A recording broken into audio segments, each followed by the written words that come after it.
incredibly loud, extremely loud, and incredibly close. On some levels, an impressive film. A wonderful cast, two of the best actors ever. Tom Hanks, icon, of course, and I understand a wonderfully kind, agreeable man off the set in his private life. Max von Sydow, a giant, with an incredible career and incredibly loud and extremely close. Extremely loud and incredibly close. Spanning films with one of the best 5 film directors the world has ever known, Ingmar Bergman, and arriving to America to be part of Hollywood blockbusters. This has 9/11 at the center, the tragedy, the drama, the horror,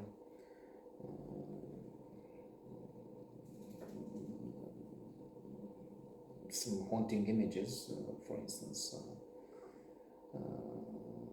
the child is looking at photos of people that have fallen off the collapsing buildings, the buildings that could soon collapse. Fallen or jumped because the fire was reaching in and they saw there's nothing but either a slow death or a quick, less painful one. So he's trying to identify, to see the figure he's looking for in pixelating pictures. You zoom in, but you still can't see, and that's horrifying. And the intensity of that tragedy, again, the horror, the monstrosity, it's overwhelming. And this being part of the film makes it powerful, of course. Now, I understand the challenge, the huge burden over the child actor, but somehow it didn't. I mean, his presence, performance didn't agree with me, but I don't know why. It's thin slicing theory. It's one of those cases. Explaining Blink, the power of thinking without thinking. Malcolm Gladwell in that classic. And we have these reactions. We have this situation where we take most decisions. We form opinions in seconds, and sometimes, often, they're the wrong ones. The Diallo case in New York, with an innocent man is shot dead because of the wrong impression. Then the Vincennes aircraft carrier shooting down a civilian, Iranian civilian airplane with hundreds of people on board. Not just, it was a mistake. They sent also warning, nothing came back, and they thought they were attacked by an Iranian warship, warplane, which in Iran is even now in tensions with the West, close to, very close, too close to get a nuclear weapon. But still, it was a mistake back then. So mistakes are made. This is clearly surely a mistake, but I just thought the presence odd, peculiar. I'm not criticizing. This is not. It's just the feeling. It's a stupid personal thing. And on 9/11, that was such a horror.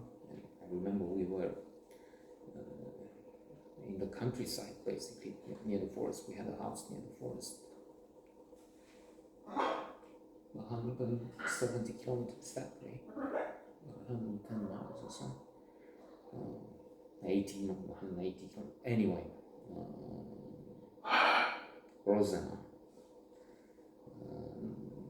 just 10 kilometers from a big city, but still And the house was right on the edge of the forest, and we were working on it when on television there was this, and unbelievable. Like everybody, well, so many people in the world, some were cheering in the streets, death to Americans, big statement. It was a huge thing. And then to have to, in downtown, 10 kilometers that way, south, at this club where supposedly smart people go, people with good jobs and so on, and to have to see almost a sauna packed full men, it's men here and women in another place, and one by one saying, yeah, well, it was probably was a conspiracy. The Americans had a thing that they wanted to attack, and so they did this. The conspiracy. One and then another and then another. And I couldn't believe it. I said, am I the only one who sees this is monstrosity? This is stupid as hell. To believe in the Americans took down their own 2 towers. I mean, and you have the idiot Trump and his cult of 70 more people embracing this.